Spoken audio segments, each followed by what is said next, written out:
Hey folks, Doug Blake with Body Design University. In this video, I want to talk to you about the deviation number 2, hip adduction, and this is found in chapter 10.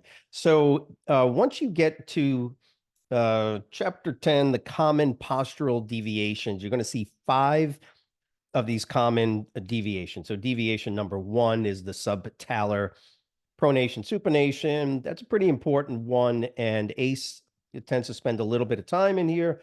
That's an important one to know for sure. But in the second one, it's actually the shortest, probably the easiest one to remember. That's deviation number 2 is hip adduction. Now, if it's that easy and that simple, why am I going over it with you? Because it's actually pretty confusing. And I see this quite often, and I'm asked this question pretty often. Why is it hip adduction? If the hip is moving up, then why do we have adduction or abduction? It's actually pretty simple, but you got to change your perspective, and that's why I wanted to go over this with you. It's chapter 10, muscular training assessments, page 399. So deviation number 2, in a standing and in a gait walking, hip adduction. Remember what the word adduction means. Remember add. So anytime you bring the limbs, like your arm, closer to the midline of the body, right where the arm gets closer to the midline of the body, or think about your legs, right? If your legs get closer to the midline of the body. So if you have your feet wide apart, like you're doing a squat, and then you bring them closer together, that would be hip adduction, right? This is the key. And let me just grab a pen here. If you're on page 399, take a look at figure 10.6. So the hip, the adduction is the femur, it is the leg, the upper leg bone. Here's where people get confused, and here's where you might also have some confusion on this. Is you're thinking of hip adduction, and the first thing you look at is the pelvis, right? And you read through this, and Ace is explaining to you that the pelvis tilts one way or tilts another way. And that might make sense to you, that you're talking about adduction or abduction, but that's not the perspective that we want to look at. The perspective is actually the upper leg bone. Remember, the hip or the hip joint is not the pelvis per se. It is at the very outside of the pelvis where the femur inserts into the joint. So if you look at figure 10.6, you can see that the standard normal positioning of the hip is what it is, and then you see the distortion itself. And you'll notice that the hip, now remember, we're talking about the hip, is tilted. The perspective I want you to see is from the dashed line. You know, you got a dashed line here, and then on that second part of the figure, you've got a straight solid line and a dashed line. The dashed line is supposed to represent the normal positioning, right? This perpendicular positioning of the spinal column with respect to the hip and the pelvis. But look over, and in my opinion, to really help to understand this, what they should have done was drawn a little circle around the hip joint. Remember, you have your pelvis, right? So let me see if I can help you. So you got your pelvis, right? But where is your hip? Where is your hip joint? It's on the outside where the femur inserts into the joint itself. So on the lower outside, look at where the upper leg bones insert into the pelvis. It's kind of a terminology issue. Hip adduction. Well, hip adduction is really the actual positioning of the femur. So when I say hip adduction or hip abduction, what movement am I talking about? What limb is changing position? I'll give you a perfect analogy here. If I was to say perform shoulder abduction, what would you do? You wouldn't look at just the shoulder. You would do what? You'd look at the upper arm bone and move it out, because the shoulder joint is really just the humerus inside the glenoid fossa of the scapula. So movement of the humerus is what we call shoulder abduction, shoulder adduction. It's movement of the arm. Hip abduction and hip adduction is movement of the femur or the upper leg bone.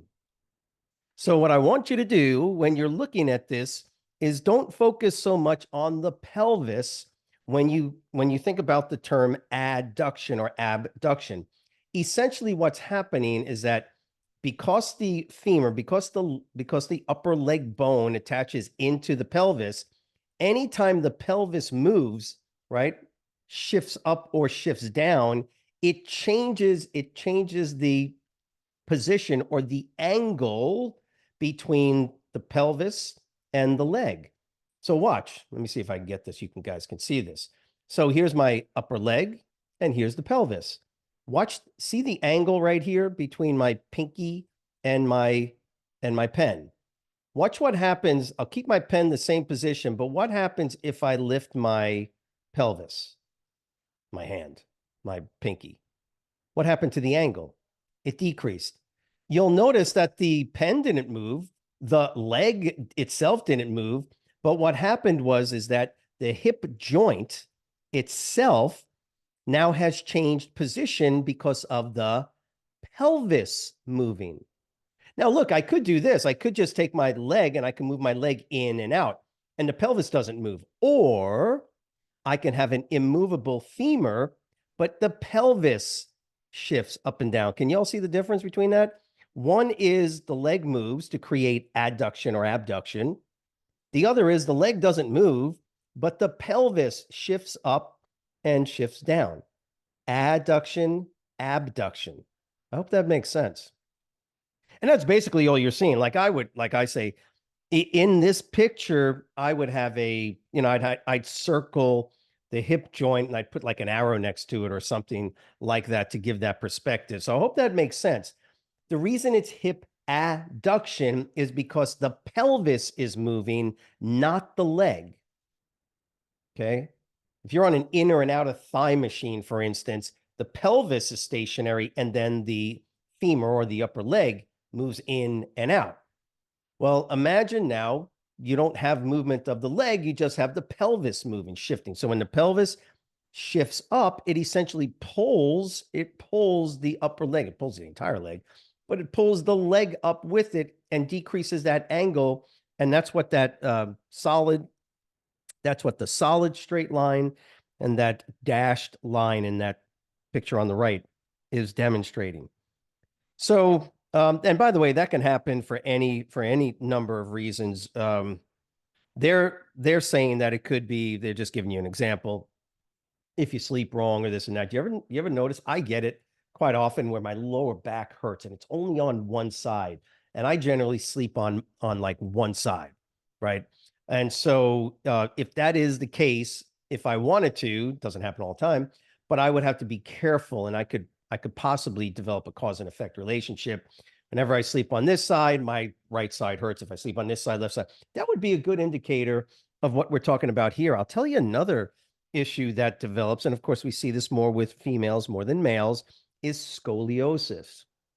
Now think about it. If you have scoliosis, you already have a deviated pelvis. Your pelvis is already shifted up on one side or the other because the spinal column in the lumbar or the thoracic spine, whichever the case is probably going to cause some movement or twisting of the pelvis. Not always, but I've seen it a bunch of times where clients have a thoracic spinal scoliosis, even minor.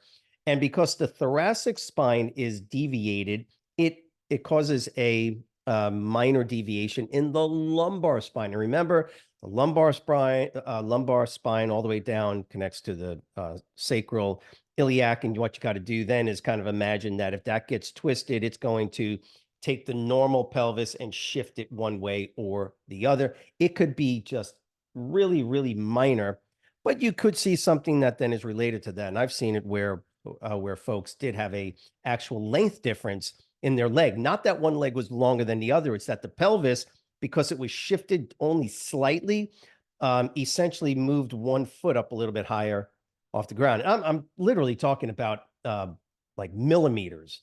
I mean, little tiny incremental differences that pretty much is only picked up by a clinician.